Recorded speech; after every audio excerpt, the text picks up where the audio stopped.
Things Fall Apart by Chinua Achebe, Part 2, Chapter 15. It was in the second year of Okonkwo's exile that his friend Obierika came to visit him. He brought with him two young men, each of them carrying a heavy bag on his head. Okonkwo helped them put down their loads. It was clear that the bags were full of cowries. Okonkwo was very happy to receive his friend. His wives and children were very happy too, and so were his cousins and their wives when he sent for them and told them who his guest was. "You must take him to salute our father," said one of the cousins. "Yes," replied Okonkwo. "We are going directly." But before they went, he whispered something to his first wife. She nodded, and soon the children were chasing one of their cocks. Uchendu had been told by one of his grandchildren that three strangers had come to Okonkwo's house. He was therefore waiting to receive them. He held out his hands to them when they came into his obi, and after they had shaken hands, he asked Okonkwo who they were. "This is Obierika, my great friend. I have already spoken to you about him." "Yes," said the old man, turning to Obierika. "My son has told me about you, and I am happy you have come to see us. I knew your father, Iweka. He was a great man. He had many friends here and came to see them quite often. Those were good days when a man had friends in distant clans. Your generation does not know that. You stay at home afraid of your next door neighbor. Even a man's motherland is strange to him nowadays." He looked at Okonkwo. "I am an old man and I like to talk. That is all I am good for now." He got up painfully, went into an inner room and came back with a kola nut. "Who are the young men with you?" he asked as he sat down again on his goatskin. Okonkwo told him. "Ah," he said, "welcome, my sons." He presented the kola nuts to them, and when they had seen it and thanked him, he broke it and they ate. "Go into that room," he said to Okonkwo, pointing with his finger. "You will find a pot of wine there." Okonkwo brought the wine and they began to drink. It was a day old and very strong. "Yes," said Uchendu after a long silence. "People traveled more in those days. There is not a single clan in these parts that I do not know very well. Aninta, Umuazo, Ikocha, Elumelu, Abame. I know them all." "Have you heard," asked Obierika, "that Abame is no more?" "How is that?" asked Uchendu and Okonkwo together. "Abame has been wiped out," said Obierika. "It is a strange and terrible story. If I had not seen the few survivors with my own eyes and heard their story with my own ears, I would not have believed. Was it not on an Eke day that they fled into Umuofia?"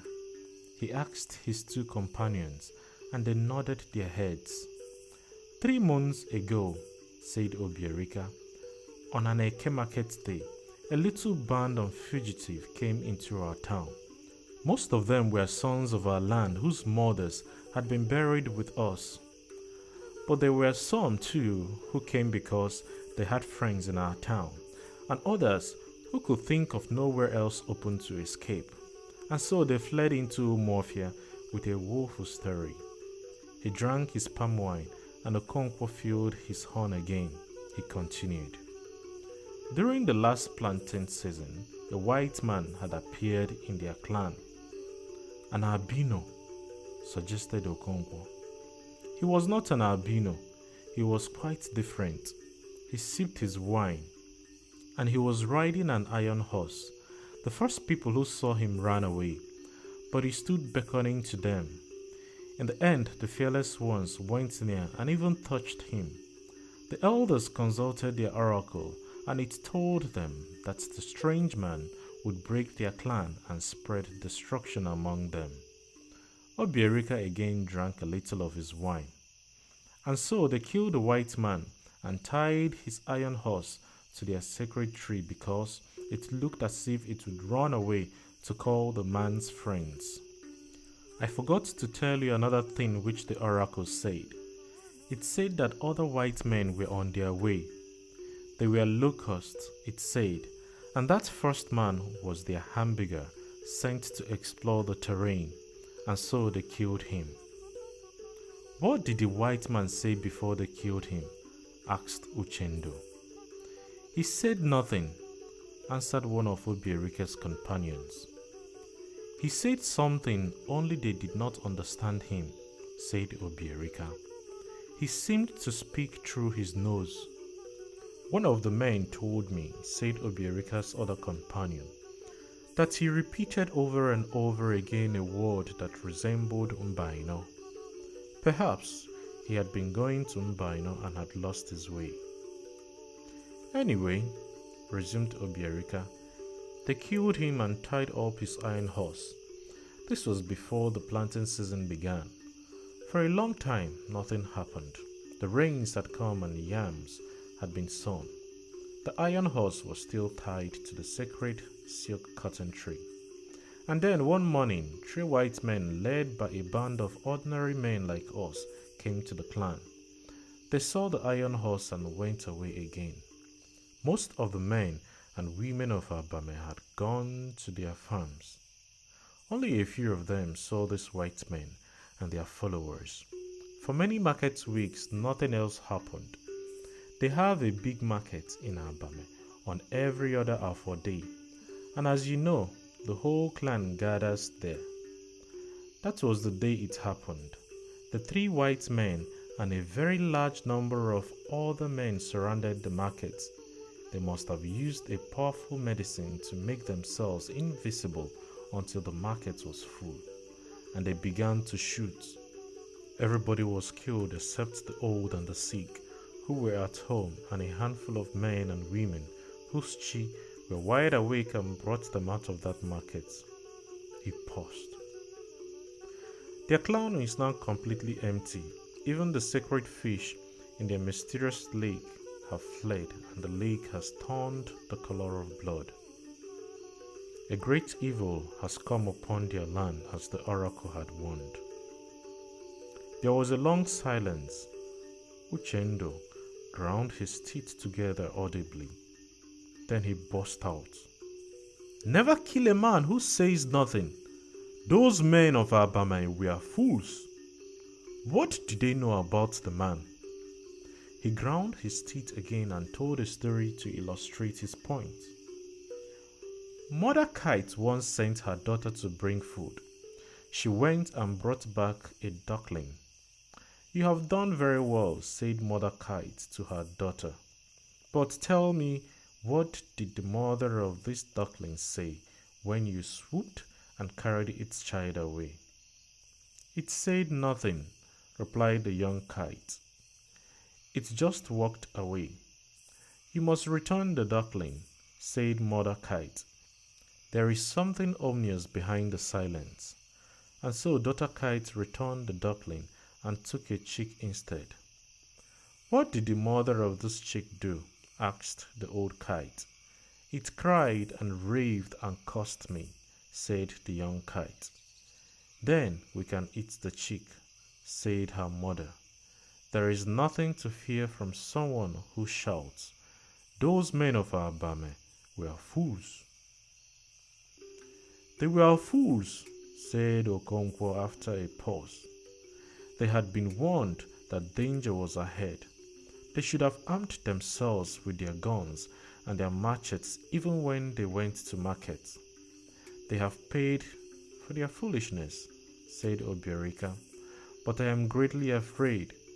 We have heard stories about white men who made the powerful guns and the strong drinks and took slaves away across the seas, but no one thought the stories were true. There is no story that is not true, said Uchendo. The world has no end, and what is good among one people is an abomination with others. We have albinos among us. Do you not think that they came to our land by mistake, that they have strayed from their way to a land where everybody is like them?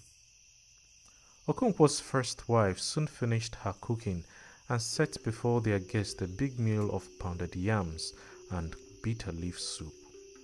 Okonkwo's son Nwoye brought in a pot of sweet wine tapped from the raffia palm. "You are a big man now," Obierika said to Nwoye.